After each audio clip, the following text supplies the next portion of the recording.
أهل الكتاب تعالوا إلى كلمة سواء بيننا وبينكم ألا نعبد إلا الله ولا نشرك به شيئا ولا يتخذ بعضنا بعضا أربابا من دون الله.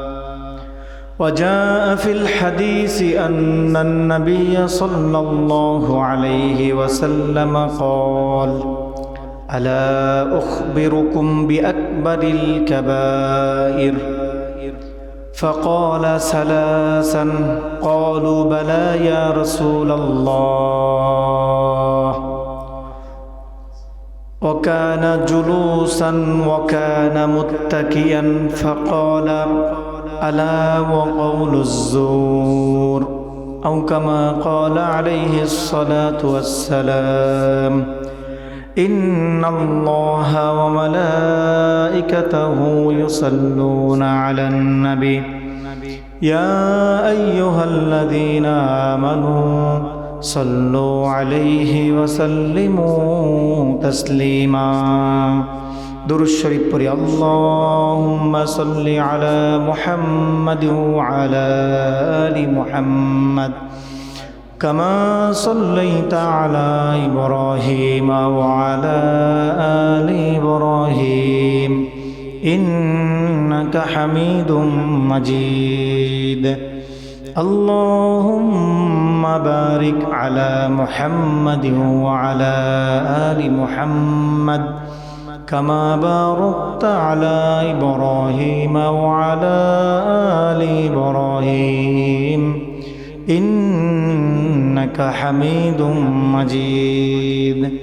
يا ربي لك الحمد كما ينبغي لجلال وجهك ولعظيم سلطانك. يا ربي لك الحمد كما ينبغي لجلال وجهك ولعظيم سلطانك. اللهم صل وسلم وبارك عليه. মহান রব্বুল আলামিনের দরবারে শুকরিয়া আদায় করছি, যিনি আমাদেরকে পবিত্র শাবান মাসের তৃতীয় জুমা আদায় করার উদ্দেশ্যে আল্লাহর ঘর মসজিদে আসার, আল্লাহ তাআলার কুদরতি পায়ে সেজদা দেওয়ার তৌফিক দিয়েছেন। এজন্য দিল খুলে পড়ছি আলহামদুলিল্লাহ। আরও শুকরিয়া আদায় করছি, যিনি আমাদেরকে অত্যন্ত ভালোবেসে মোহাব্বত করে আখিরি নবী, শ্রেষ্ঠ নবী, মহানবী মুহাম্মদুর রাসূলুল্লাহ সাল্লাল্লাহু আলাইহি ওয়াসাল্লামের শ্রেষ্ঠ উম্মত বানিয়েছেন। এজন্য আবারও দিল খুলে পড়ছি আলহামদুলিল্লাহ। সামনে আমাদের রমজান খুব নিকটে, রমজান মাস আমাদের খুব কাছে, আবার সামনে নির্বাচন। দুইটার গরম এখন খুব বেশি। নির্বাচনের গরমে রমজানের প্রস্তুতি এখনো হয় নাই বললেই চলে। মানুষ নির্বাচনকে এত বেশি গুরুত্ব দিচ্ছে যে সামনে যে রমজান মাস আছে এটাও হয়তো ভুলে গেছে। তাহলে আমরা এই বিষয়ে কিছু কথা বলবো, আমাদের জানা যেগুলো জরুরি, মেম্বার থেকে যে কথাগুলো আসা জরুরি সে কথাগুলো আমরা জানবো ইনশাআল্লাহ। আমাদের কথা কিছু ভালো লাগতে পারে, কিছু খারাপও লাগতে পারে, কিন্তু আমাদের দায়িত্ব জানিয়ে দেওয়া, আমরা জানিয়ে দিব। আমল করার দায়িত্ব প্রত্যেকের ব্যক্তিগতভাবে। আল্লাহ তাআলা আমাদেরকে হক কথাগুলো বোঝার, আমল করার তৌফিক দেন, বলেন আমিন। মূলত গণতান্ত্রিক যে পদ্ধতিতে দেশীয় যে নির্বাচনগুলো হচ্ছে, সকল শ্রেণীর মানুষ উৎসাহিত, আনন্দিত। যারা প্রার্থী তারা ভোটের মাধ্যমে নির্বাচিত হয়ে একটা ভিআইপি মর্যাদা লাভ করবে, এরপরে সংসদে আসন গ্রহণ করবে, তাদের সুখের একটা জিন্দেগি শুরু হবে। আর কিছু মানুষ ভোট যারা দিয়ে পাশ করাবে তারা আনন্দে আছে, এখন একটু চা খাইতে পারে, চা দোকানে একটু আলাপ দিতে পারে, বিভিন্ন রমরমে একটা আনন্দ উভয়ের মাঝে বিরাজ করছে। এই এমন এক পরিস্থিতিতে ইসলাম আমাদেরকে কি বলে, আমাদের করণীয় কি, আমাদের এই ব্যাপারে আমাদের শিক্ষণীয় বিষয় কি হবে, আমাদের কাজ কি হবে, এই ব্যাপারে আমরা বিস্তারিত আলোচনা করব। মূলত আমাদের দেশে কিছু আলেমরাও এই বছর সংসদ সদস্য প্রার্থী হয়েছেন। এরকম যদি সারা দেশে সারা ওয়ার্ল্ড মানে প্রত্যেকটা থানায় যদি প্রতিটা আসনও যদি আলেমরা দাঁড়ায়, এরপরও কি গণতন্ত্র হালাল হয়ে যাবে? গণতন্ত্রের মূল সিস্টেমটাই হলো কুফুরি সিস্টেম, কুফুরি মতবাদ, শিরিকি মতবাদ। এই শিরিকি মতবাদের উপর একজন ব্যক্তি উনি আলেমও যদি হয়, এরপর এটা হালাল হয়ে যাবে না। মনে করেন পাতলা পায়খানা, এটার আপনি ভালো প্যাকেট করে উপরে যদি লিখে দেন বগুড়ার দই, প্যাকেটের কারণে বগুড়ার দই হয়ে যাবে। বুঝেন নাই মনে? মদের বোতলে আপনি যদি লিখে দেন অর্গানিক মধু, মানে একদম গাছের ভাঙা মধু, কিন্তু ভিতরে কি মধু না দিয়া দেওয়া হয়েছে মদ, মদের বোতলে কি লেখা হয়েছে মধু, এটা কি মধু হয়ে যাবে? তো গণতন্ত্র এটাকে যদি কোনো আলেম হালাল বলে, এই ভোটের যুদ্ধকে যদি জিহাদ বলে, এই ভোটকে যদি কি বলে সর্বোচ্চ কোনো বিধানের কথাও যদি বলে, তারপরও এটা কোনোদিন হালাল হয়ে যাবে না। কারণ আমি আর আপনি যাই বলি, যারা এই গণতন্ত্রের মূল প্রতিষ্ঠাতা আবিষ্কারক, তারাও বলছেন এটা কি নাই, ইসলাম না, এটা আলাদা একটা কুফুরি মতবাদ, আলাদা একটা ধর্ম। নাউজুবিল্লাহ।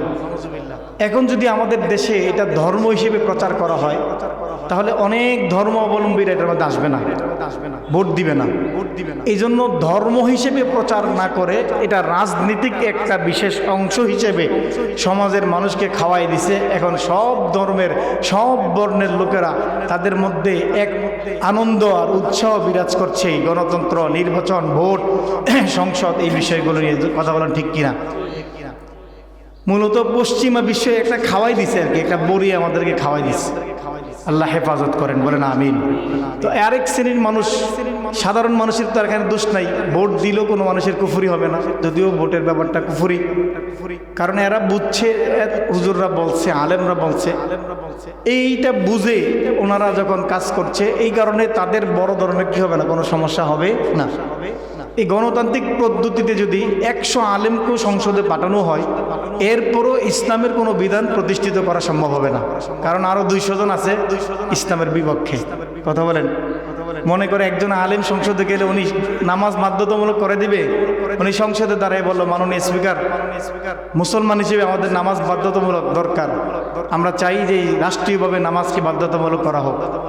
এখন এই স্পিকার বলবে যে এই কথার উপর কয়জনে একমত আছেন? আরো 99 জন একমত দিল, বাকি 200 জন বলে যে দরকার নাই, আমরা তো ঠিকমতো নামাজ পড়ি না, দরকার নাই, পাশ করবো কোনটা? বাকি 200 জন যেটা দরকার নাই, যেটা সেটাই পাশ করবে।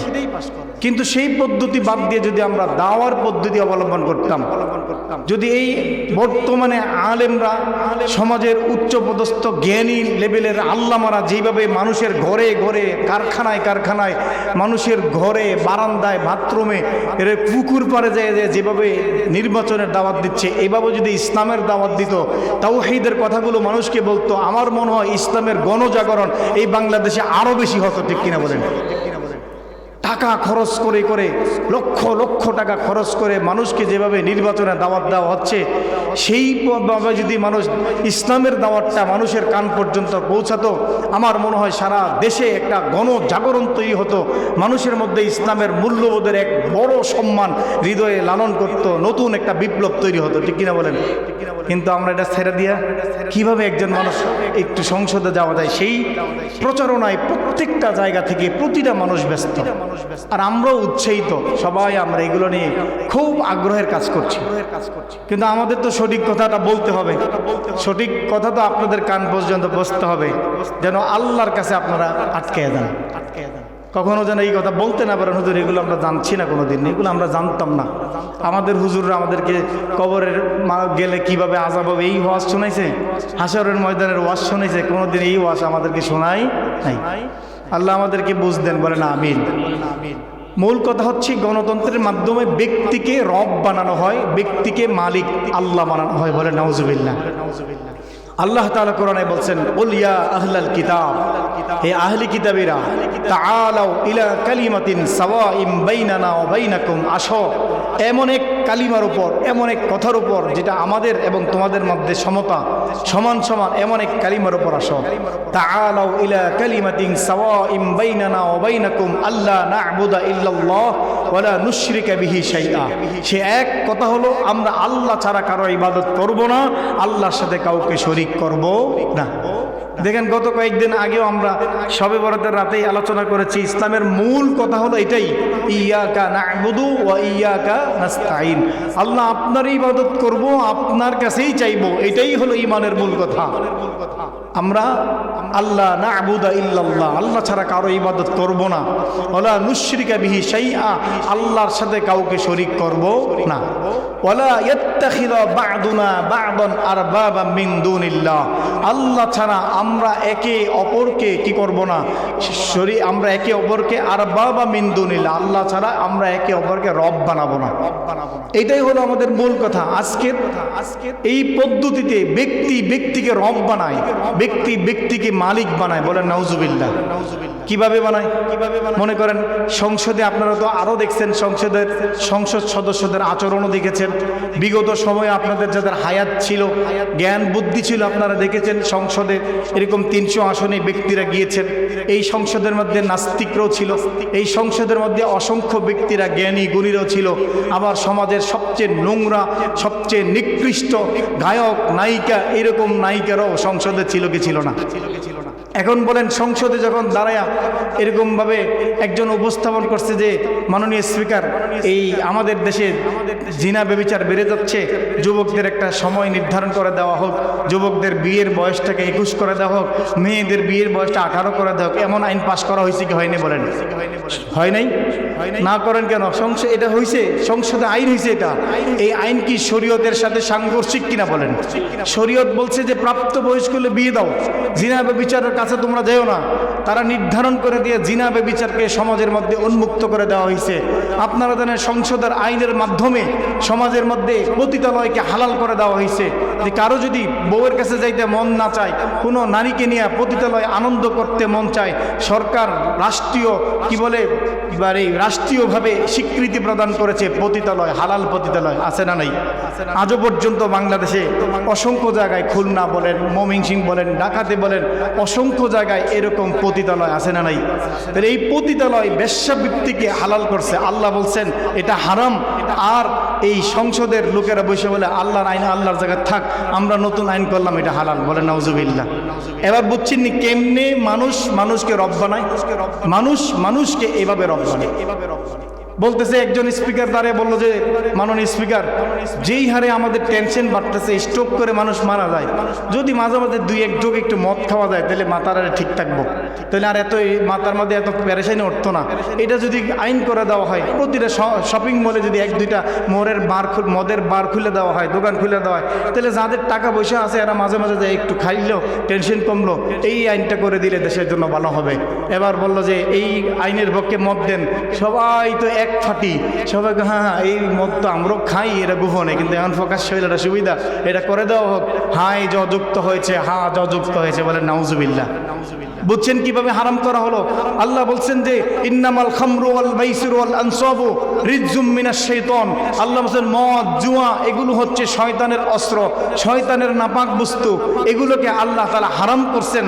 আর সংসদে দাঁড়ায়া এই আইনগুলোকে, আল্লাহর আইনকে বিদ্যাঙ্গুলি দেখাইয়া সংসদের ব্যক্তিরা বলল তোমার আল্লাহর আইন আমার মানার দরকার নাই, আমরা নিজেরাই আইন প্রণেতা, বলে নাউজুবিল্লাহ।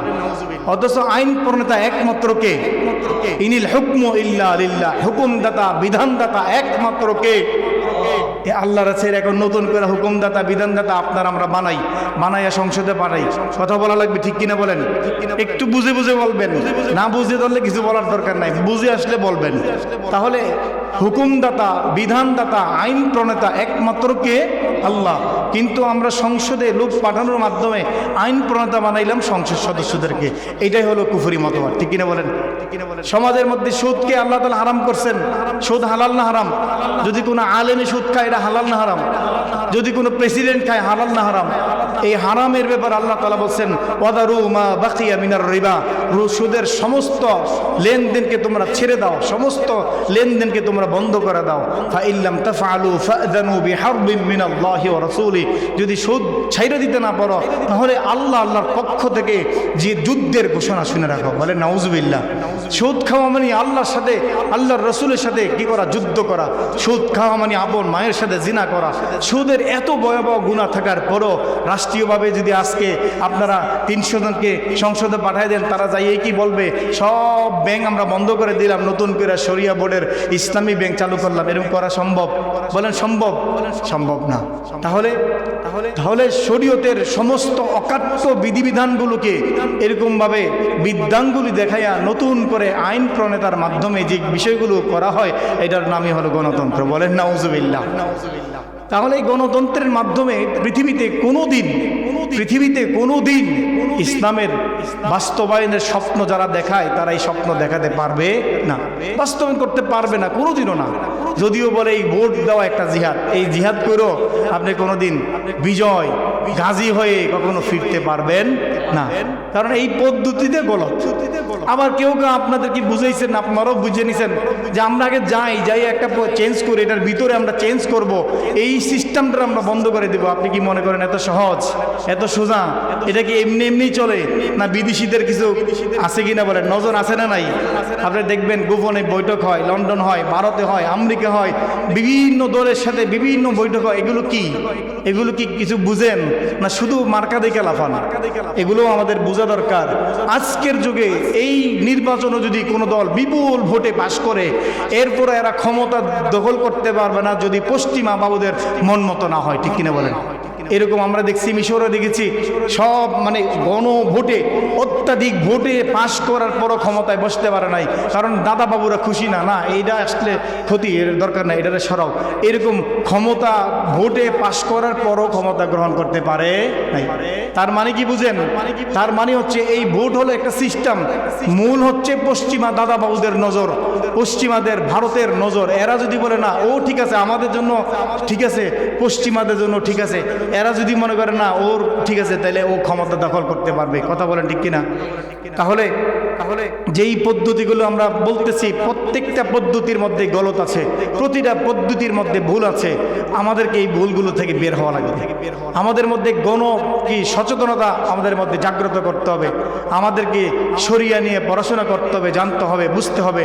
যারা আমাদেরকে বুঝায় আমরা সংসদে গিয়ে সব চেঞ্জ করে ফেলবো, আসলে কিছুই করতে পারবে না, কচুও করতে পারবে না, কিচ্ছু করতে পারবে না।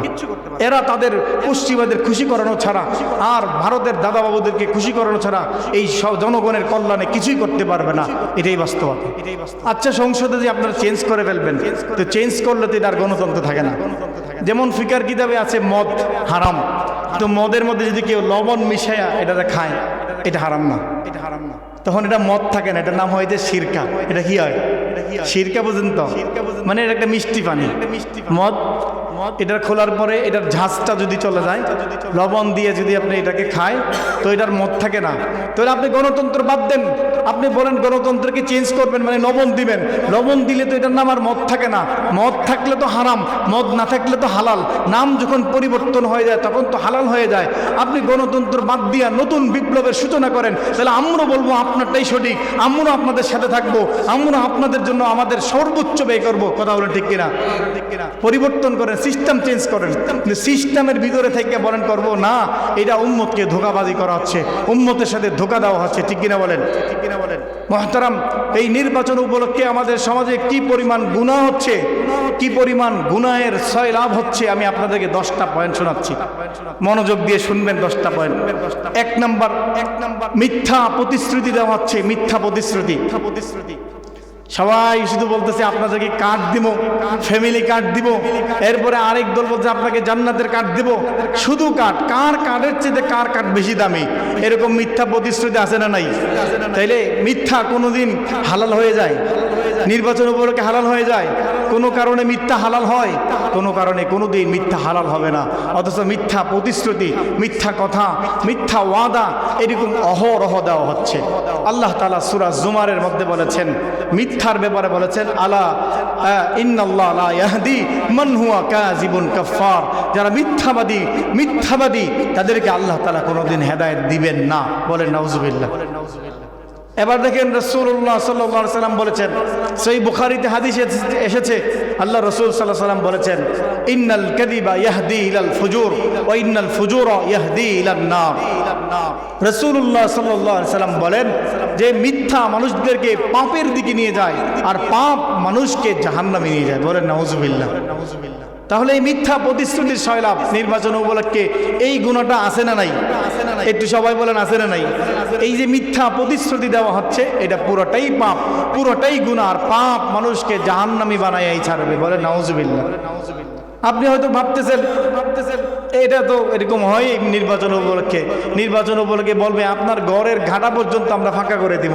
পরে যখন জিজ্ঞেস করে বলে এইগুলো নির্বাচনী ওয়াদা, মিথ্যা প্রতিশ্রুতি, মিথ্যা শপথ, এই সবগুলো হারাম। আর হারাম কাজের সাথে লিপ্ত হয়ে কখনো আল্লাহ প্রদত্ত হেদায়েত পাওয়া যাবে না। 2 নম্বর, নির্বাচন উপলক্ষে কি করে? টাকা দিয়ে, এখনো টাকা ছাড়ে নাই, কয়েকদিন পরে ছাড়বে, একদম সময় গণে আসলে টাকা দিয়ে ভোট কেনা বেচা হয়। কোন দলে দিবে যতটুকু টাকা দিবে, অন্য দলে এসে আরো বেশি দিবে। আর আমরা যারা সাধারণ শ্রেণীর মানুষ আছি, অল্প কিছু টাকার লোভে পড়ে, সামান্য টাকার লোভে, জিহ্বার লোভ সামলাইতে না পাইরা 5 বছরের জন্য, কোনো জায়গায় 17 বছর, 5 বছরের জন্য ঢুকানোর পরে কয় বছরের পরে বার হয়? 17 বছর পরে বাইর হয়। এই যে এত বছরের জন্য একজন কি বলে অযোগ্য, একজন ধোঁকাবাজ, চাঁদাবাজ, সন্ত্রাসীদের গডফাদার, ঋণ খেলাপি ব্যক্তিদেরকে আমরা পাঠিয়ে দিচ্ছি সামান্য কিছু টাকার লোভে। ওই তাদের অপরাধ, তাদের পাপের একটা অংশ ভোটদাতাদের আমল নামায় আসবে। বলেন নাউজুবিল্লাহ। আপনি কয় টাকা খাইলেন আর উনি কয় টাকা খাইলো দেখেন। উনি ব্যাংকের সব টাকা আমানতের টাকা খাই ফেলছে, হাজার হাজার কোটি টাকা উনি ব্যাংক ঋণ খেলাপি করে রাখছে, জনগণের সম্পদ মেরে খেয়ে ফেলছে। কারণ এ তো আগে আপনার টাকা খাওয়াইছিল, এই জন্য এর টাকা ওঠানোর জন্য সে কি করছে? আপনার জনগণের সম্পদ খাইছে। বলেন নাউজুবিল্লাহ। রাসূলুল্লাহ সাল্লাল্লাহু আলাইহি সাল্লাম এই টাকা দিয়ে কেনা বেচা করার সম্পর্কে বলেছেন। আবু দাউদ শরীফের মধ্যে আসছে যে 3680 নম্বর এক হাদিসের মধ্যে আসছে, লাআনা রাসূলুল্লাহ সাল্লাল্লাহু আলাইহি ওয়াসাল্লাম আর-রাশি ওয়াল মুরতাশি। রাসূলুল্লাহ সাল্লাল্লাহু আলাইহি সাল্লাম ঘুষ দাতা এবং ঘুষ গ্রহীতা দুইজনের জন্য আল্লাহ রাসূলুল্লাহ আনত করেছেন, অভিশাপ করেছেন। বলেন নাউজুবিল্লাহ। সামান্যই টাকা আপনারা যারা গ্রহণ করলেন অভিশাপ, যারা দিল তাদের জন্য আল্লাহর অভিশাপ, আল্লাহ রাসূলের অভিশাপ। বলেন নাউজুবিল্লাহ। এখন বলেন টাকা দিয়ে কেনা বেচা হয় কিনা? আপনারা হয়তো গত কয়েক বছর যাবৎ নির্বাচন দেখেন নাই। রাতের ভোট হোক আর দিনের ভোট হোক, সকালে হোক আর রাতে হোক, প্রকাশ্যে হোক আর গায়েবে হোক, যেমন ভোট তো হয়েছে। কিন্তু এর আগে হয়তো অনেকেই দেখছেন ভোট কেনা বেচা হয়, রাতেই ঘরে টাকা পৌঁছাইয়া দেওয়া হয়, নেতাদের কাছে টাকা দিয়ে দেওয়া হয়। এই যে টাকা দিয়ে কেনা বেচা, এটা পুরাটাই হারাম। যিনি দেন তিনিও হারাম কাজ করেন, যিনি গ্রহণ করেন সেটাও হারামের পর্যায়ে পড়বে। বলেন নাউজুবিল্লাহ।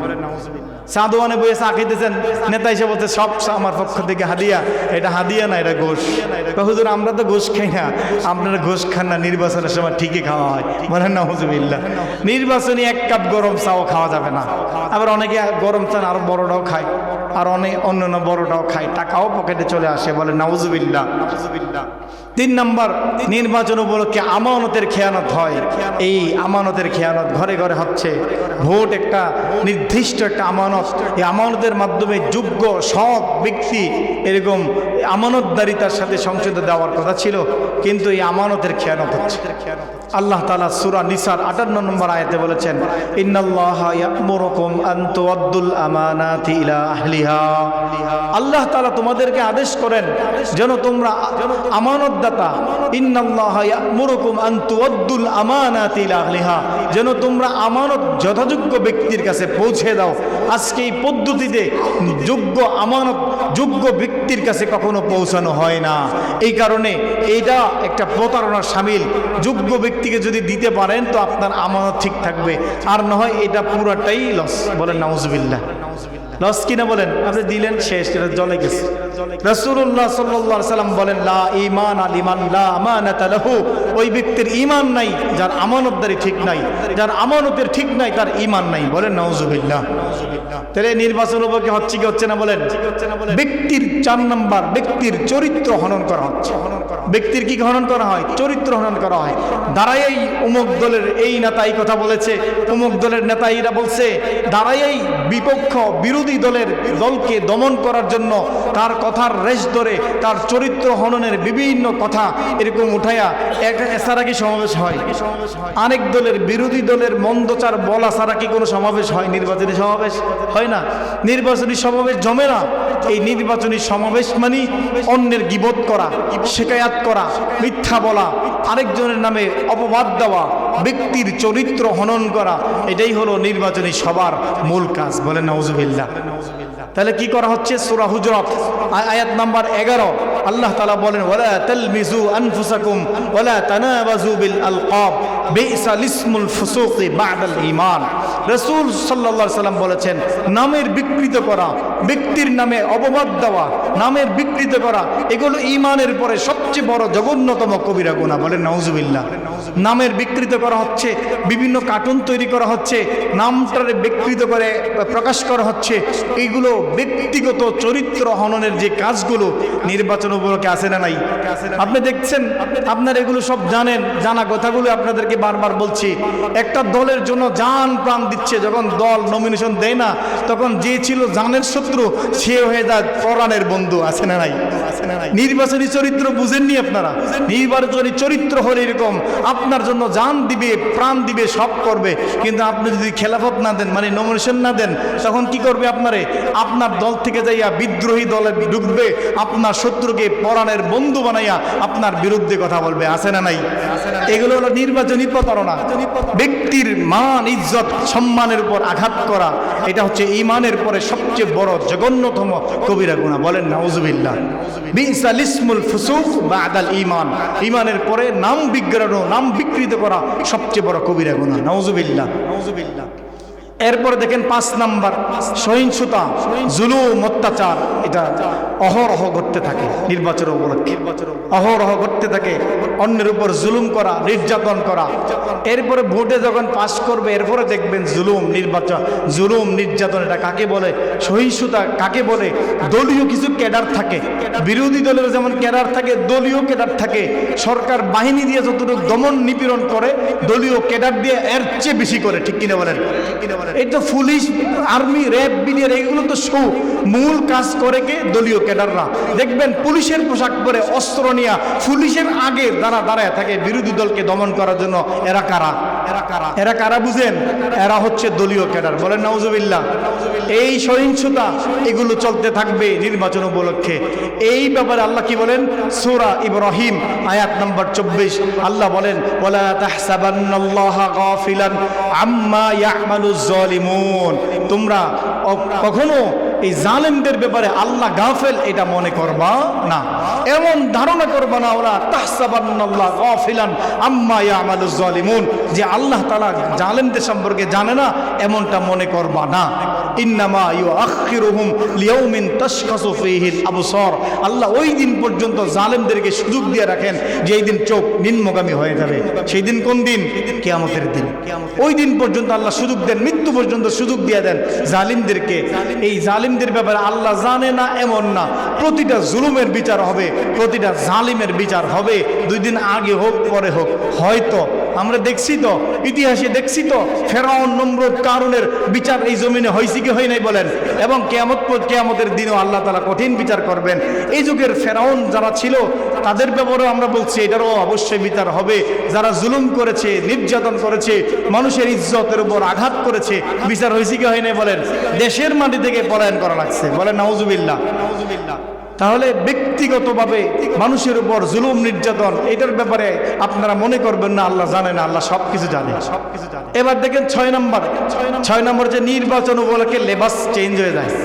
লেবাস বুঝেন তো? আগে নামাজ না পড়লো এখন মাথার টুপি খুলে না। আগে নামাজ যদি একবার পড়ছে এখন 2 বারও পড়ে। কোন মসজিদে গেছে 4টা বাজে আসরের নামাজ শুরু হয়েছে, নামাজ পড়ে একটু বক্তৃতা দিয়া আরেক মসজিদে এসে দেখে এরা 4:15 নামাজ পড়ে, এখনো নামাজ শেষ হয় না, তো এদের সাথেও নামাজ পড়ে, আছে না নাই?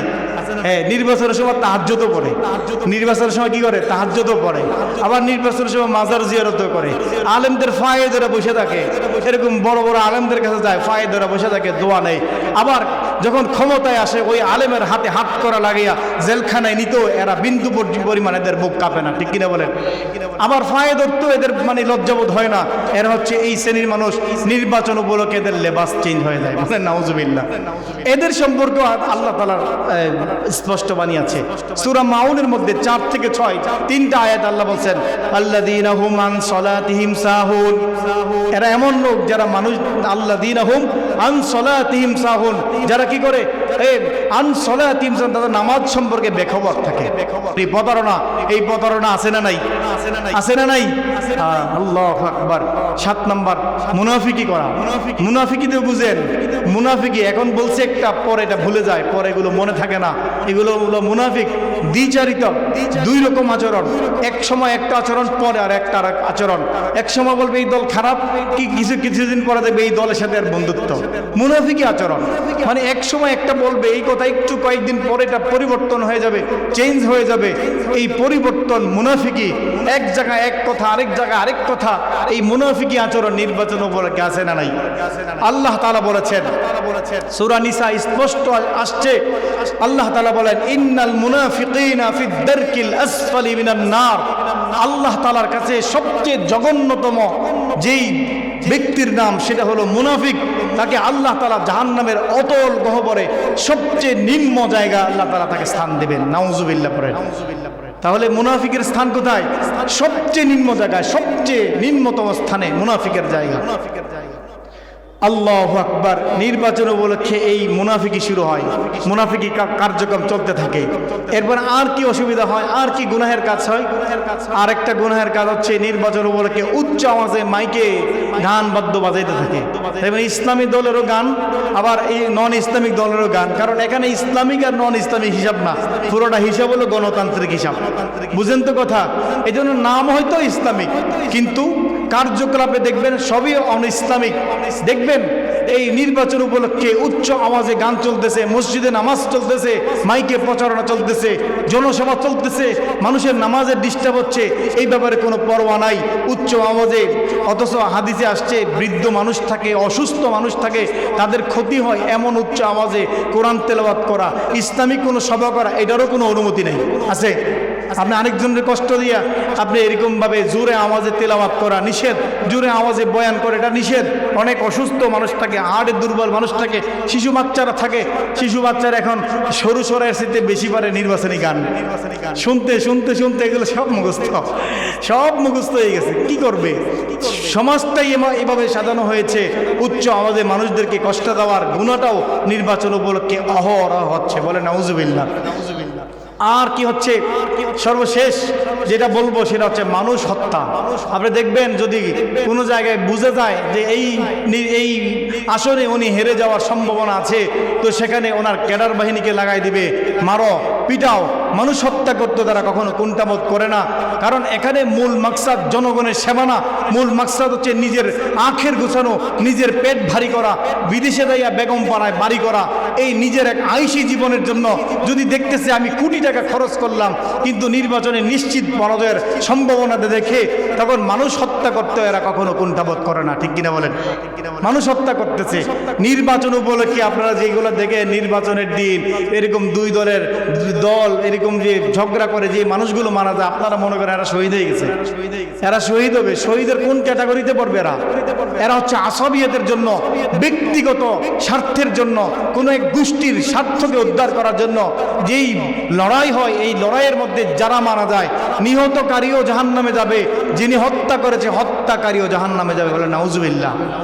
মান কতালা বিল আসবিয়্যতি ফাহুয়া ফিন্নার, যে আসবিয়তের কারণে হত্যা করলো সেও জাহান্নামে যাবে, যে আসবিয়তের কারণে নিহত হলো সেও জাহান্নামে যাবে। আপনারা মনে করছেন আমি ইসলামের জন্য মারা যাচ্ছি, এখানে ইসলামের কোনো বিষয় নাই ভাই। নির্বাচন মানে ইসলাম না। এই নির্বাচনের দিন আপনি যে মারামারি করে মরে গেলেন, আর আপনাকে সরকার ঘোষণা করে দিল আপনি এই 24-এর পরে নতুন একজন প্রথম শহীদের নাম আপনার লিখে দিল, এই লেখায় আপনার কাজে আসবে না, কবরে আল্লাহর দরবারে মাপ পাওয়া যাবে না। এই সমস্ত কারণে আপনার ছেলেদেরকে পাঠাবেন না, মেয়েদেরকে পাঠাবেন না। যদি মারা যায়, যে মারবে সেও জাহান্নামে যাবে, যে মরবে সেও জাহান্নামে যাবে। বলে নাউজুবিল্লাহ।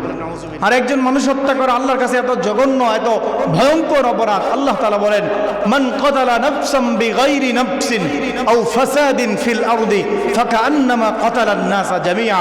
কেউ যদি কোনো ব্যক্তিকে অন্যায়ভাবে হত্যা করে, সেজন্য সারা দেশের, সারা পৃথিবীর মানুষের হত্যার গুনাহ তার আমলনামায় চলে আসবে। বলেন নাউজুবিল্লাহ।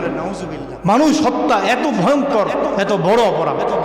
তাহলে আমরা মোটা দাগে কয়েকটা কথা বললাম, মনে আছে কিনা দেখেন। 1 নাম্বার, মিথ্যা প্রতিশ্রুতি, মিথ্যা ওয়াদা, মিথ্যা সাক্ষী নির্বাচন উপলক্ষে আছে না নাই? 2 নাম্বার, নির্বাচন উপলক্ষে ঘুষের আদান প্রদান, এটা রসুলের লানত, রসুলের অভিশাপ ওই ব্যক্তির উপর যে টাকা দিয়া কি করে এক ভোট কিনে, যিনি টাকা নিয়ে ভোট দেয়। বলেন নাউজুবিল্লাহ। 3 নাম্বার বলেছে আমানতের খেয়ানত হয়, আমি দলিল ভিত্তিক আলোচনা করেছি। 4 নাম্বার বলেছি ব্যক্তিগত চরিত্র হনন করা হয়। 5 নাম্বার, মানুষের অধিকার নষ্ট করা হয়, মানুষের অধিকার নষ্ট করা হয়। আল্লাহ তাআলা সূরা হুদের 85 নম্বর আয়াতে বলেছেন, ওয়ালা তাবখাসুন নাস আশিয়াহুম, তোমরা মানুষের অধিকার নষ্ট করবা না। অথচ মানুষের অধিকার নষ্ট করা হয়। অযোগ্য ব্যক্তিরা টাকার মাধ্যমে, পাওয়ারের মাধ্যমে এরকমভাবে সংসদে পৌঁছে অযোগ্যরা, এটা মানুষের অধিকার নষ্ট করা হয়। এরপরে 6 নাম্বার আমরা বলেছি কি করা হয়, লিবাস পরিবর্তন করা হয়। 7 নাম্বার মুনাফিকও করা হয়। 8 নাম্বার আমরা বলেছি যে উচ্চ আমাদের মানুষদেরকে কষ্ট দেওয়া হয়। 9 নাম্বার বলেছি মানুষ হত্যা করা হয়। 10 নাম্বার মানুষের উপর জুলুম করা হয়। এই 10টা আলোচনা হয়েছে। নির্বাচন উপলক্ষে যেই সমস্ত গুনার 6 লাভ আমাদের সমাজে, এই 10টা পয়েন্টে আপনাদের সামনে আলোচনা করলাম। এখন আমরা একটু স্পষ্ট বুঝবো যে হুজুর সবাই যে কইলেন আমি ভোট দেবো না বৃহস্পতিবারে, আগামী শুক্রবার তো আপনার বয়ান পাবো না, ভোটটা কি করবো এটা কয়ে যান। দেখেন ভাই, শুরুতেই আমরা স্পষ্ট কথা বলে দিয়েছি, গণতান্ত্রিক পদ্ধতিতে কখনো ইসলামের খেদমত হবে না। এরপরও যেহেতু গণতান্ত্রিক সিস্টেমে নির্বাচন আসতেছে, নির্বাচনে তো আমরা যাবই, ভোট তো দিবই, কিন্তু চেষ্টা করবেন এই মানুষগুলোর মধ্যে যিনি সবচেয়ে ভালো তাকে দিবেন। খারাপের মধ্যে তো একটা কম খারাপ থাকে, সবাই তো আর খারাপ বলতে সবাই তো সব লেভেলের খারাপ না, এটা কম লেভেলেরও তো খারাপ কিছু আছে। অন্তত দুষ্টের ভালো, মন্দের ভালো কেউ যদি থাকে, তাকে এই ভোট দেওয়া, এটা হচ্ছে একটা বিশিষ্ট আমানত, এটা হচ্ছে সাক্ষ্য প্রদান করা। এই ভোট হচ্ছে সাক্ষী দেওয়া, ভোট হচ্ছে কি করা, ওই স্বীকৃতি দেওয়া কোনো ব্যক্তিকে, এই কি বলে নেতৃত্বের ঠিকাদারি নির্বাচন করা, নেতৃত্বের উপযুক্ত অথরিটি দান করা, যে আপনি আমাদের নেতা, এই নেতা নির্বাচন করা। এই ব্যাপারটা নিয়ে ইমাম কি বলে মাওলানা শফি রহমতুল্লাহ, আমাদের তাফসিরুল মারিফুল কোরআনের যেই লেখক মুফতি শফি রহমতুল্লাহ মোটা দাগে 3টা কথা বলেছেন। আমরা 3টা কথাই আলোচনা করব। কারণ আমাদের দেশে আপনারা যদি বলেন, আমরা নির্বাচন উপলক্ষে যেই প্রচারণাগুলো আমরা করি, যে ইসলামের অনেক বড় খেদমত করে ফেলবো, এই আচরণগুলো পাকিস্তানে বেশি হয়েছে। পাকিস্তানে কিভাবে বেশি হয়েছে? কারণ সৌদি আরব কখনো এরকম স্লোগান দেয় নাই, মেরা তেরা রেস্তা কেয়া লা ইলাহা ইল্লাল্লাহ, এরকম স্লোগান দেয় নাই। আবুধাবি, এবারে ইসলামিক যেই কি বলে আরব আমিরাত আছে, এই আরব আমিরাত কখনো বলে নাই আমার তোমার পরিচয় লা ইলাহা ইল্লাল্লাহ। এই স্লোগান সর্বপ্রথম পাকিস্তান উঠাইছে, সর্বপ্রথম পাকিস্তান শুনাইছে যে আমার তোমার রেস্তা তো লা ইলাহা ইল্লাল্লাহ, তো ভোট দিয়ে আমার পাশ করাও, আমি যে লা ইলাহা ইল্লাল্লাহ এটা মজবুত করব, আমি যে সংসদে ইসলামকে প্রতিষ্ঠিত করব। আপনারা বলেন আজও পর্যন্ত পাকিস্তানে ইসলাম প্রতিষ্ঠিত হয়েছে? বলেন প্রতিষ্ঠিত হয়েছে? কিয়ামত পর্যন্ত হবে না, কারণ সিস্টেমটাই গলত, পদ্ধতিটাই ভুল। এই ভুল পদ্ধতিতে কখনো এটা সমাধান হবে না। এই জন্য পাকিস্তানের বড় বড় আলেমরা এগুলো নিয়ে বহু আগেই বহু আলোচনা করেছেন। 1965-তে কিতাব লিখে গেছেন, বহু আগেই এই ধরনের বহু কিতাব আমাদের সমাজে আমাদের জন্য চলে আসছে। তাহলে এখানে মোটা দাগে আমরা 3টা কথা বুঝবো। ভোট দেওয়া, এই যারা সাধারণ মানুষ ভোট যারা দেয়, আপনাদের যারা এখানে যারা আপনারা রাজনীতি করেন, এক ভিন্ন দলের অনেকে থাকতে পারেন, যারা যেই দল করে ওই দলেই তো ভোটটা দেয়, ঠিক না?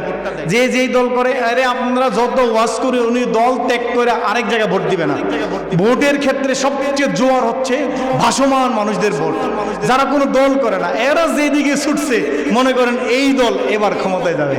তাহলে এই দল কার কথা শুনে? রাজনীতিক নেতাদের কথা শুনে না, এই দল বিরোধী দলের কথা শুনে না, এই দল কথা শুনে সমাজের আলেম ওলামাদের, সমাজের জ্ঞানী মানুষদের, সমাজের স্কলারদের, যাদেরকে তারা ভালোবাসে মোহাব্বত করে, তাদের কথা অনুযায়ী যেখানে গণজোয়ার ছুটে মনে করবেন ওই দল ক্ষমতায় বসবে। বুঝেন কথা? সব মানুষ কিন্তু কি করে না, রাজনীতি করে না, রাজনৈতিক সুবিধা ভোগ করে না। কিছু মানুষ দেখে ব্যক্তিত্ব দেখে। অতএব ওই সাধারণ মানুষদের চিন্তায় আমরা এই কথাগুলো আপনাদের সামনে আমানত হিসেবে পেশ করছি। সাধারণ মানুষের কথায় বিবেচনায় আমাদের এই কথাগুলো আপনাদের বলা দরকার। সাধারণ মানুষ কখনো ব্যক্তি দেখে ভোট দেয়, কখনো দেখে যে এই লোকটা কাজ করে ভালো, অনেক কাজ করে, ওই কাজ দেখেও মানুষ ভোট দেয়। ভোট যে এত বড় একটা আমানত, ভোট যে সাক্ষী প্রদান করা, ভোট যে একজন ব্যক্তি সম্পর্কে তার চরিত্রের সার্টিফিকেট দেওয়া, ভোট যে একজন ব্যক্তিকে নেতা হিসেবে বানানোর অথরিটি দেওয়া, এগুলো এত চিন্তা করে না, এত গবেষণা করে না, এত পড়াশোনাও নয়। সে আছে নিজের কাজ নিয়ে, ভোটের আগের দিন শুনবে, দুই একদিন আগে বুঝবে, এরপর একটা ভোট মাইরা চলে আসবে। এটা হলো সাধারণ মানুষের কাজ। কিন্তু এই ভোটের মাধ্যমে আমাদের এই সমাজের মধ্যে যে সমস্ত কাজগুলো হচ্ছে, এগুলো কি আপনারা জানেন? সব আপনারা জানেন। আপনারা জানতেছেন যে বংশীয় রাজনীতি শুরু হয়েছে। বংশে একজন রাজনীতি করে গেছে, তো তার ছেলেই পরবর্তীতে রাজনীতি করবে, তার মেয়ে পরবর্তীতে করবে, না হয় তার বউ করবে। যেগুলো আমরা দেখে আসছি, বাবার জন্য মেয়ে আইসা পুরা বাবার বিচার কাজ শেষ করে গেছে, এরকমও ঘটনা ঘটছে। এই যে বংশীয় রাজনীতিক পরিচালনা শুরু হয়েছে, বংশীয়ভাবে যে রাজনীতিক প্রতিহিংসা শুরু হয়েছিল আমাদের সমাজে, আমাদের রাষ্ট্রে, আমরা দেখছি। এরপরে কি করে সন্ত্রাসী, চাঁদাবাজ, গডফাদার, সন্ত্রাসীদের গডফাদার এমন ব্যক্তিরা এরকম নির্বাচিত হয় এই পদ্ধতিতে। এই পদ্ধতি গলত পদ্ধতিতে দেখা যায় ঋণ খেলাপি, লক্ষ লক্ষ কোটি কোটি টাকা ঋণ খেলাপি করে রাখছে। এই ধরনের সামাজিক রাষ্ট্রীয় দৃষ্টিকোণ থেকে অপরাধী ব্যক্তিরা সমাজের নেতৃত্ব স্থানগুলো দখল করছে। আপনারা বলবেন হুজুর যারা ঋণ খেলাপি করছে এরা কেন? ভালো মানুষ আছে না যারা দাঁড়ায়? ভাই ভালো মানুষ কয়জন পাস করে? দেখবেন এই চোরগুলো, বাটপারগুলো, সন্ত্রাসগুলো, এরাই দেখবেন পাশ করে সংসদে বসে। এই নির্বাচনের মাধ্যমে এই মানুষগুলো সমাজে মানুষের নেতৃত্ব গ্রহণ করছে, জোর কইরা হোক আর আপনাদের ভোটে হোক, রাতের ভোটে হোক আর দিনের ভোটে হোক, এরাই তো বাস করছে। কি বলেন? তাহলে নির্বাচন উপলক্ষে আমাদের তিনটা ভোট দেওয়ার জন্য আমরা তিনটা বিষয় আমরা সামনে রাখবো। এক নম্বর হচ্ছে নির্বাচন হলো, ভোট দেওয়া হলো শাহাদাত, সাক্ষী দেওয়া। এখন আপনি কার জন্য সাক্ষী দিবেন? সত্য সাক্ষী দিবেন না মিথ্যা সাক্ষী দিবেন? এই ব্যাপারে কোরআনের নির্দেশনা কি, হাদিসের নির্দেশনা কি? এক নম্বর বললাম কি, সাক্ষী দেওয়া। দেখেন আল্লাহ রসুল সাল্লাল্লাহু আলাইহি সাল্লাম একদিন কবিরা গুনাহ সম্পর্কে বললেন সাহাবীদেরকে। আল্লাহ রসুল সাল্লাল্লাহু আলাইহি সাল্লাম বললেন, ক্বালান নবী সাল্লাল্লাহু আলাইহি ওয়াসাল্লাম আলা উখবিরুকুম বিআকবারিল কাবাইর, আমি কি তোমাদেরকে সবচেয়ে বড় কবিরা গুনাহ কি বলবো? ফাকালা সালাসান, একবার দুইবার করে রাসূল তিনবার বললেন, আমি কি তোমাদেরকে সবচেয়ে বড় কবিরা গুনাহ কি বলবো? এইভাবে তিনবার বললেন। ফাকালু বালা ইয়া রাসূলুল্লাহ, সাহাবায়ে কেরাম বললেন, হ্যাঁ আল্লাহর রাসূল, অবশ্যই আপনি আমাদেরকে বলে দেন যে সবচেয়ে বড় কবিরা গুনাহ কি। এবার রাসূল সাল্লাল্লাহু আলাইহি সাল্লাম ওয়াকানা জুলুসান, রাসূল বসা ছিলেন, অমুত্তাকিয়ান, এবং হেলান দেওয়া অবস্থায় ছিলেন। রাসূলের হেলান ছেড়ে দিলেন, মানে বুঝাইলেন, হেলান ছেড়ে দিলেন। প্রথম বললেন, এক নম্বর বললেন আল ইশরাকু বিল্লাহ, আল্লাহর সাথে শরীক করা। দুই নম্বর উকুকুল ওয়ালিদাইন, মাতা পিতার সাথে অবাধ্য হওয়া। এই দুইটা বলার পরে ওয়াকানা জুলুসান অমুত্তাকিয়ান, রাসূল বসা ছিলেন, হেলান দেওয়া ছিলেন, হেলান ছেড়ে দিলেন, বসা থেকে সোজা হয়ে বসলেন। এরপরে বলেন আলা ওয়া কাউলুজ জুর, মনে রাখবা তিন নম্বরটা হলো মিথ্যা সাক্ষী দেওয়া। মিথ্যা সাক্ষী দেওয়া, এই তিন নম্বরটা এত ভয়ঙ্কর। মিথ্যা সাক্ষী দেওয়া এটা হলো সবচেয়ে বড় কবিরা গুনাহ। বলেন নাউযুবিল্লাহ। মিথ্যাটা যখন বললেন তখন আসন ছেড়ে দিলেন, হেলান ছেড়ে দিলেন, উঠে বসলেন। এর আগে বলেন আল ইশরাকু বিল্লাহ উকুকুল ওয়ালিদাইন, এবারও বলতে পারতেন কাউলুজ জুর, কিন্তু শব্দ আরো বানায়া গুরুত্ব দিয়ে বললেন আলা ওয়া কাউলুজ জুর, সাবধান, মনে রাখবা মিথ্যা সাক্ষী দেওয়া, মিথ্যা বলা, মিথ্যা প্রতিশ্রুতি দেওয়া, এটা বড় গুনাহ, বড় গুনাহ, বলেন নাউজুবিল্লাহ। আপনি সাক্ষী, ভোট মানে সাক্ষী, সাক্ষী দিতে দেয়া মিথ্যা দিলেন, অযোগ্য লোকরে বললেন এই যোগ্য, আমাদের এলাকার জন্য এই যোগ্য, এই অযোগ্য লোকটারে যোগ্য বলে আপনি দিলেন, সত্য হইল না মিথ্যা হইল? এবার আপনার এই সাক্ষী সত্য মিথ্যা, আপনার এই সাক্ষীর কারণে পাস করুক ফেল করুক সেটা পরের কথা, আপনি তো মিথ্যা সাক্ষী দিলেন, আপনি তো মিথ্যা জায়গায় কি করলেন, আপনার সিলটা পারলেন। এবার বলেন গুনাহ আছে না নাই? হ্যাঁ, মনে রাখবেন ফতোয়া আপনারাই দিচ্ছেন, গুনাহ আছে। এরপর হচ্ছে সুপারিশ। ভোট মানে সুপারিশ করা, আমি সুপারিশ করলাম ওনারে আপনারা নেন, এমনি ভালো হবে। তাহলে এক নম্বর হচ্ছে সাক্ষী দেওয়া, দুই নম্বর হলো সুপারিশ করা। সুপারিশটা কেমন হবে? আপনি একটা মন্দ লোকের জন্য সুপারিশ করে বললেন যে উনি খুব ভালো হবে, বাজারের এই চেয়ারম্যান বানাই দেন। চেয়ারম্যান বানাই দিয়েছেন, 3 মাস পরে দেখলেন বাজারের ক্যাশে যা আছে প্রত্যেক দোকানদার থেকে 1 লাখ 2 লাখ 3 লাখ করে লইয়া পুরা ক্যাশে যা আছে সব লইয়া, উনিও নাই, ওনার পরিবারও নাই, উদাও আছে না নাই? তাহলে এর জন্য অপরাধী কারা? যারা বানাইছে, যারা সুপারিশ করছে, এরা সবাই অপরাধী, ঠিক কিনা বলেন? তাহলে আপনারা যারা সুপারিশ করে যেই লোকটারে পাঠাবেন, সেই সংসদে আগামী 5 বছর যত দুর্নীতি করবে, যত অন্যায় করবে, অপরাধ করবে, এই সবগুলো অন্যায় অপরাধের এক একটা গুনাহ আপনার আমলনামায় আছে না নাই? অটোমেটিক পাবেন, অটোমেটিক কমবে না। এই জন্য 2 নাম্বার বললাম সুপারিশ। আল্লাহ তাআলা সূরা নিসার 85 নম্বর আয়াতে বলেছেন, ওমাই ইয়াশফা শাফাআতান হাসানাতান ইয়াকুল্লাহা, যে ব্যক্তি কোনো ব্যক্তির জন্য ভালো সুপারিশ করবে, এই ভালো সুপারিশের একটা অংশ সেও ভোগ করবে। সুবহানাল্লাহ। ওমাই ইয়াশফা শাফাআতান সাইয়্যাতান ইয়াকুল্লাহু কিফলুম মিনহা, আর যে ব্যক্তি মন্দ সুপারিশ করলো, খারাপ ব্যক্তির জন্য সুপারিশ করলো, ওই খারাপ লোকের যত গুনাহের একটা অংশ সে নিজেও প্রাপ্ত হবে। বলেন নাউজুবিল্লাহ। তাহলে ভোট মানে সুপারিশ করা। সুপারিশ করতে যে আপনারা চিন্তা করবেন, হুজুর এই সুপারিশ করার মতো কেউ নাই, এই কেউ নাই বললেন, ভোট দিলেন না। আপনারা যারা ভোট দিতে নিয়ত করছেন, ভোট দিলেন না, কারণ আপনি চিন্তা করলেন সুপারিশ করার মতো যোগ্য কেউ নাই। কিন্তু আপনি বলেন আসনে কি খালি থাকবে না একজন একজন যাবে? আপনি যখন দিলেন না, সব মন্দ লোকগুলো ভোট দিয়া একটা মন্দ লোককে পাঠাইলো। এখন এই সমাজের যত ধরনের এই কি হবে অবাল আসবে, এই সমাজে যত দুর্নীতি হবে, এই সমাজের মধ্যে যত ধরনের খারাপি হবে, এই খারাপির শাস্তি তো আপনাকেও ভোগ করতে হবে, আপনার পরিবারকেও ভোগ করতে হবে, আপনার আনেওয়ালা প্রজন্মকেও ভোগ করতে হবে। এই জন্য চিন্তা করবেন, মানুষ আছে 4 জন 5 জন, এদের মধ্যে মোটামুটি ভালোকে, মানে অন্যদের চাইতে মোটামুটি কম খারাপ, অন্তত তারেও ভোট দেওয়া দরকার। যদি একান্ত নাই দেন তো সব দুষ্ট লোকের কি পরে ভোট পেয়ে একটা দুষ্ট লোক বসবে আর সমাজের মানুষের উপর জুলুম নির্যাতন করবে। তখন তো এই জুলুম নির্যাতনের শিকার আপনিও হবেন, আমিও হব, অন্য মানুষরা হবে। কথা বলে ঠিক কিনা? আপনি একটা জায়গা কিনছেন, চাঁদাবাজরা এসে ধরবে, আপনি তো চাঁদাবাজের গডফাদারে বসাইছেন, কিছু বলতে পারবেন না। কিছু বললে হেরে জেলখানায় পাঠাইবেন, সকালে দুপুরে চলে আসবে। আগে আসছিল 6 জন নিয়ে, এখন 14 জন নিয়ে এসে আপনারা মারবে, আপনার ঘরে এসে আপনারা মারবে, পুলিশ পাহারা দিবে, কিচ্ছু বলবে না। আছে না নাই? এই জন্য সুপারিশ করতেও চিন্তা ভাবনা করে আপনারা সুপারিশ করবেন।